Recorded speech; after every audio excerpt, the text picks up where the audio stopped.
Hello there! I'm Scotty, you're not, and welcome to my revisited review for Robocop. Yes, I reviewed this a couple years ago when I was doing my flashback Fridays, throwback Thursdays, that I was doing stuff. Those were fun, but the idea of me doing weekly content like that kind of got over. I just wanted to kind of do things freely, but I do plan on bringing back at least To Be Tuesday and Stephen King Saturday Night at some point. I don't have a specific date yet, so don't get your panties in a twist, but eventually. Uh, and my next My GM series will be a weekly upload just to kind of give me time to pray. I can record the 5 parts. At least I'm equally in line. It's like the third week, I can record more, and so on and so forth. But with Robocop, this is also the beginning of the Robocop review series. I'm doing the original 3 films, not the remake. That's going to be done at a later date when I put it in a certain series where I take 10 movies and do this. You put them in the thing, you roll the dice, you know. But I figured you're going to be seeing a lot of films that have remakes in a way, because there's going to be some revisited, like this one and Karate Kid especially are going to be revisited reviews. So I intended to do the sequels with this. I don't know if I had the sequels at the time that I did this. I might have gotten it shortly after, but I never did the sequels, so I just did this one and moved on to other things. But we back with this 1987, the year of my birth, classic action film that you couldn't make today. This is one of the most violent action films that was probably ever released. It was made and it was slapped with the next rating, so they had to, go in and take all the gore out to, or take not all the gore, but lower the gore so that they could get an R rating. But this damn rated cut on Blu-ray, baby. So we're looking at all the violence and the explosions and the people melting from the toxic waste and the getting run into and going all over the windshield. Yes, we're looking at all that fun stuff. And so yeah, my history with this film, I love this movie. It was something I just found at Walmart in a Blu-ray bin, and I'm like, okay, Robocop, I heard a lot of good things. And then when I watched it for the first time, that's another thing, is that sometimes when I do the earlier reviews, they're also first-time viewings, and so it's like, the first time I watch something, it's an initial, review. This is like the third time I've watched this movie, all right? And it is still one of the best action films ever made. Like, not just in the 80s, period. Like, I would even say, prepare your torches, pitchfork, arrows. I would even say it's better than Terminator 2. Nothing against Terminator 2. It's still up there. It's still up there. But I would put this above Terminator 2. I feel like, well, Terminator 2 was the 90s, so there's that. The 80s were a time where action movies could be action movies. You know, action movie today, most of them would be PG-13. This is rated R. So is T2. But I feel like this is from a lost era of action films that could be... I think maybe those action films started in the 70s with the Charles Bronson stuff. Like Intent at Midnight, where he grabs the dude's nuts and just yanks on them. Yeah, kind of like that. Like those Charles Bronson movies, which, by the way, I'm hoping to do the Death Wish movies at some point. Fingers crossed I can get them ordered from eBay soon, because I want to do them, because I had the Bruce Willis remake that I'm going to add to that, thing with the dice, and, so, fingers crossed I can do those out here. I want to check them out.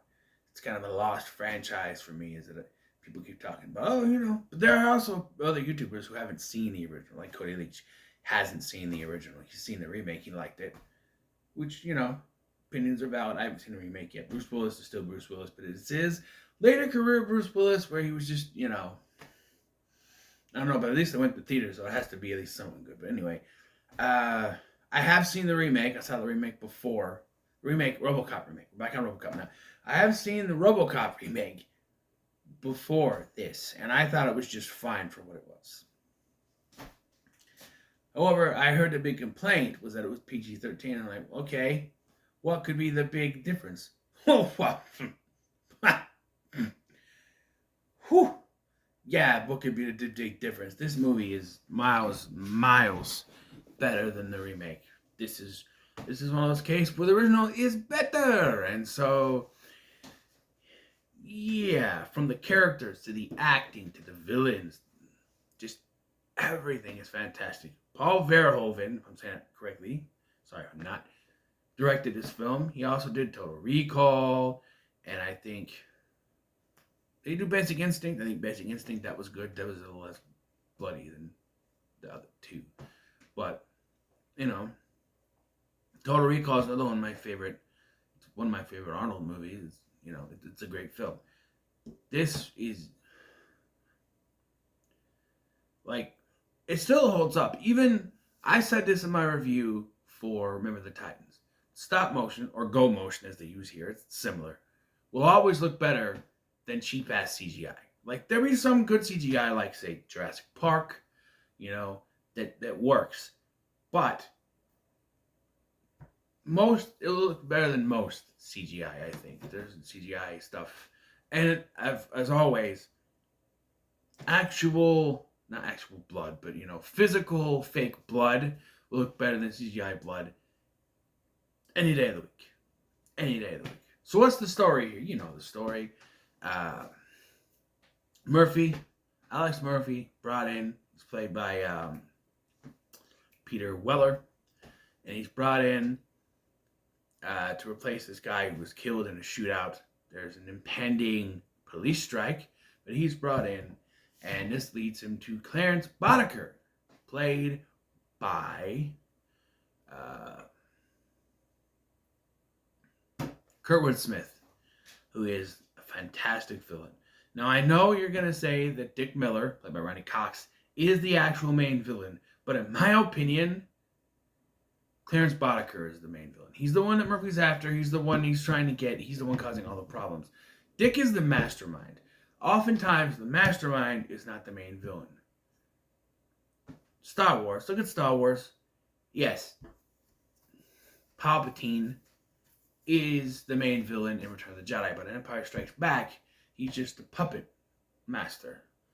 He's the one behind the scenes telling Vader what to do. Vader is the main villain. So it's that sort of thing. Like, Dick is controlling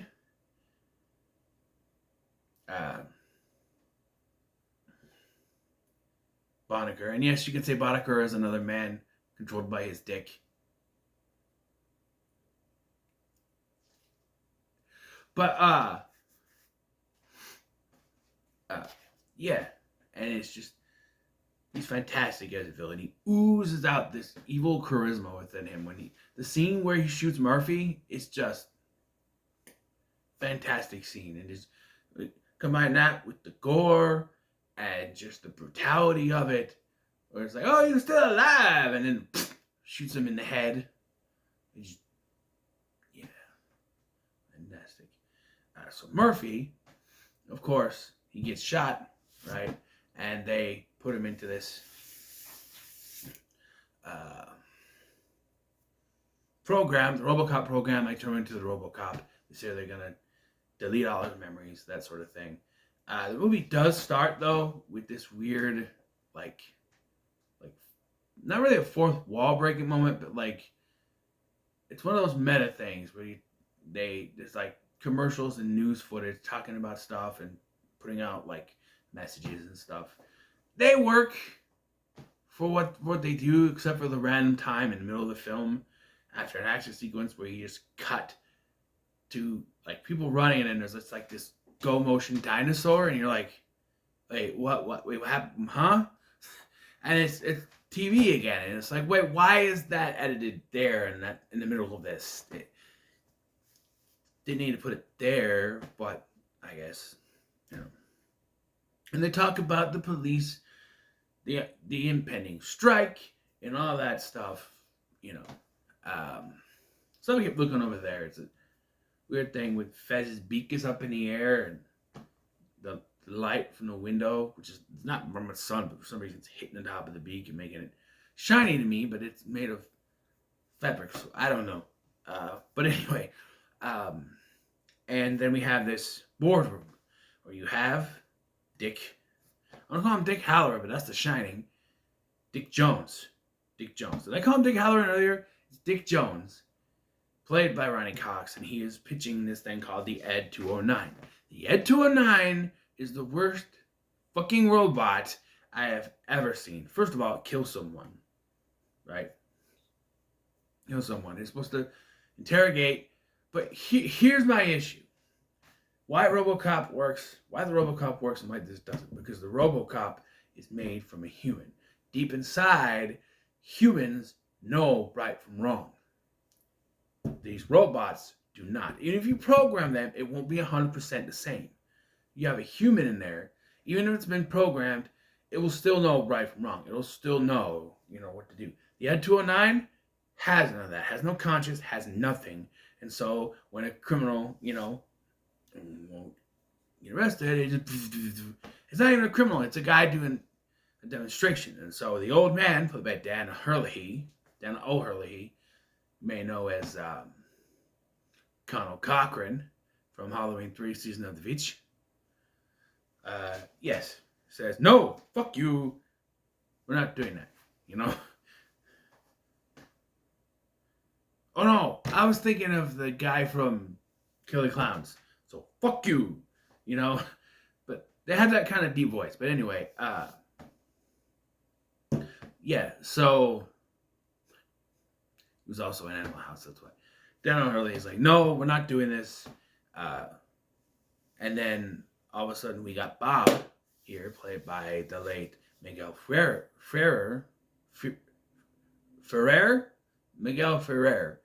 who's like, hey, I have an idea. This is called Robocop. And then Murphy dies and he becomes the Robocop. He has a partner named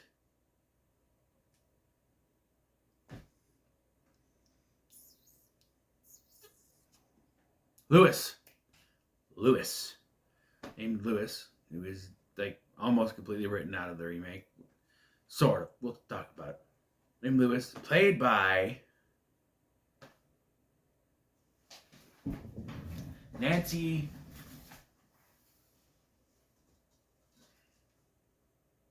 Allen. You may know from Carrie. She's the lead girl. Picking on Carrie in that movie. The original one, not the remake. But, yeah. And the partner. And, Murphy has a family. And so his kid watches like old westerns or something. He does the thing, tries to do the flip thing with a gun. So when Robocop does the same thing, she starts to figure out that it's Murphy. When she mentions Murphy, though, the memories start to kick in, and he starts to investigate. We meet up with our buddy Emil, who was one of the guys that works for Clarence. He's the guy who's, I'll buy that for $1. That guy that sees the commercial. He's like, I like that. I'll buy that for $1. And yeah, he robs a gas station and then tells him to fill it up. I don't know. Murphy shows up and so he recognizes Murphy after saying the line, dead or alive, you're coming with me. Because that's what he said earlier. He's like, no, we killed you. And then he starts to get more memories. Like, who are you? But the guy passes out. He doesn't die. I thought he dies. And then I remembered, no, that's not how he dies. So he starts to sort of search on what happened to Murphy and finding out what happened. And he looks up this guy, Emil, and that leads him to Clarence Boddicker, which of course he remembers. So eventually he goes to take down Clarence, killing a couple guys in the wake. Red shirts, NPCs, those type of characters are just there. Jobbers, as we would say in the wrestling world. And then this is where, like a fucking idiot, well, it's already revealed before this, actually. I skipped a part. So Bob, Ferrer's character, is confronted by by Dick in the bathroom. So we saw a dick in the bathroom. He saw a dick in the men's room. He had a talk with his dick in the men's room. Anyway, and he basically threatens him. He threatens Bob. He's like, because Bob's now become the vice president of the company, which is something that Dick wanted. And, yes, so he sends Clarence to Bob's house to murder him. He shoots him a few times and then blows him up. So, don't fuck with your dick. I mean, don't fuck with Dick Jones. Yeah. I don't know how he got away with this, though, because, like, oh, hey, he's dead. Basically, they're going to be like, hey, you're at 209 Project. Let's put that into there. Bob dead. Let's bring that back. Don't know how he died, though, but it's very obvious that Dick had something to do with it. But anyway.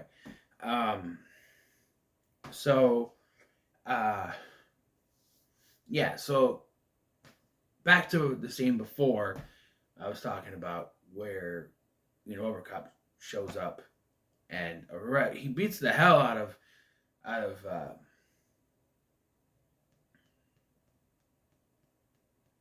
Clarence Boddicker, and he starts yelling, Dick Jones! I work for Dick Jones! He's OCP! OCP owns the cops! So he just gets arrested him. He just arrests him, brings him in, and he goes, book him.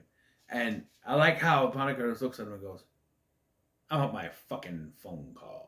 Just the way he says that. I want my fucking phone call. Of course, he calls Dick. So, yeah, I don't know. And then this is where we get, so earlier there are 3 protocols and 3 that are said and 1 that is classified. We find out here that Robocop cannot arrest anyone who is a senior member of OCP. So he can't arrest Dick Jones. And he starts to spaz out. So, wouldn't the clear thing be to leave? And so, but here's my question though. Before you even go to arrest Dick Jones, right? Do we find out he records video footage and audio footage? Why not show the footage to the other cops, and say, hey, I have footage here. Boddicker says that he works for Dick Halloran, and he's a criminal, and he's the one who killed Alex Murphy.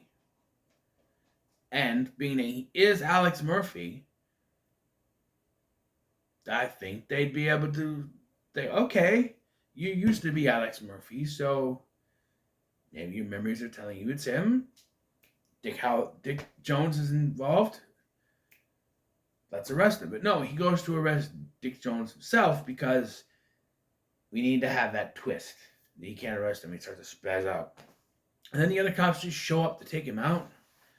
But he's not killed. And so, of course, Dick has Boddicker and his crew do it themselves. This leads us to the climactic finale. They have this gun that just shoots out this thing. It's like a instant, I don't know what kind of elephant gun thing. I don't know. It just get the climactic finale of this film where it's Murphy and Lewis. Yes, I know he's RoboCop, but he's Murphy. Murphy and Lewis working together. Lewis gets shot the fuck up right away, so it's mostly Murphy. But there is a time. So Emil's end here. So first of all, he's driving a truck trying to run over Murphy. He goes right into a thing of chemicals, of toxic waste, and it melts down like it's a toxic Avenger or something. And then Clarence just, like, the makeup on him looks horrific. Like, and then Clarence just plows right through him, guts all over the freaking car. Yeah, that's a horrific end for that character. I'd buy that for $1. And then it's down to Murphy, Boddicker, and like I said, Lewis gets shot to hell. She's still alive somehow. And then Ray Wise, who I forgot to mention was in this film, he's another one of the henchmen, uses a big magnet to drop stuff on top of him.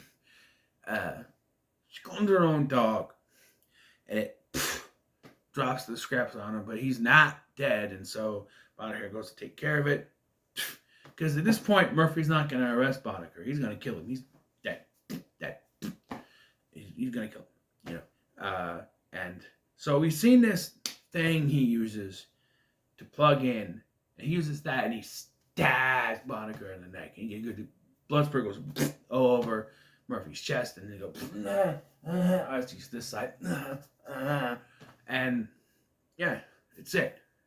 He dies, and then Murphy shows up, and they're like, okay, we go back to the boardroom at OCP, and they're just going back to freaking, they've abandoned the Robocop thing by now, and they're going back to the Ed 209s, even though it's proven that it won't work because it'll kill someone. It doesn't make the right decisions based on human emotion. You need the human emotion to make decisions. Without it, decision making is not 100% accurate. It doesn't work, and yet they're just going to go back to it, right? So he's like, oh, one of our Ed 209s is downstairs right now protecting this building. And I'm like, that ain't gonna do shit. And so Robocop walks up with, one of those guns that Boddicker had and just blows the guy the thing to shit in 2 shots. Great go motion here. Goes up and is like, Dick Jones, you are under arrest. Like, he knows he can't arrest him, but he's like, I cannot arrest a senior member of OCP. He's like, and then the old man's like, what is the meaning of this? And he's like, he is guilty of murder. Who? Alex. Murder. Do you have proof? And so he plugs the thing in and shows earlier when there was a confrontation where Dick basically said, I was the one who had Bob murdered. And so he holds the old man at gunpoint like a hostage until you get that fantastic line where he's like, Dick, you're fired. Thank you. And it shoots him in the head, flies out I don't know how he's able to go out the window, but out the window. A little janky go motion as he's flying, his arms look like a freaking monkey as he's flying. But yeah. And then we get the final line. What's your name? He just turns to the camera and goes, Murphy. And Robocop. Paul Verhoeven film. Jess. This movie, I've done like this in a while. When it comes to Robocop, it's going to go to take 2 to the moon. Caught it. So, this movie is awesome. I'm making an end, and now I gotta do the sequels, which I haven't seen yet, but I've heard of. And yes, I know about the third one being PG-13. But, yeah. So, what are your thoughts on Robocop? In the comments below, make sure to like, share, and subscribe. Thank you for watching. I've been Scotty, and I'll see you in the next one.